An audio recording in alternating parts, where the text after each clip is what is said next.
I'm Chris Reed in Washington City. It's already been one of the driest winters anyone can remember here in southern Utah.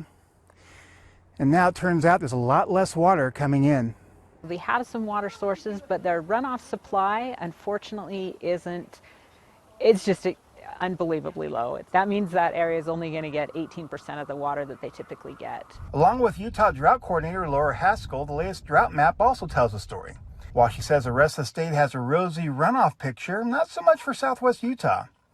A spokesperson for the Washington County Water Conservancy reiterated to Fox 13 that while the last 2 years left enough reserve water to get through this year, all bets are off if there's another dry winter.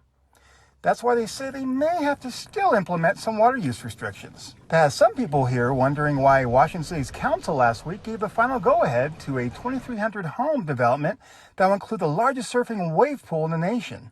Alea will include an 18-acre lake and wave pool. Washington City Councilman Kurt Ivey said the agreement with the developer of what used to be Stookie Farm goes back to 2006, before people were thinking of a drought. Ivey and the Water Conservancy said Alea will use existing wells in the farmland with salty water that can't be used for drinking or reuse irrigation, but like the ocean, can be swam in.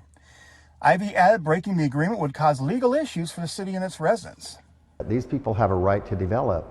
But again, I think the point is the city, they will never get one drop of city water, period, for this pool. It's their own water.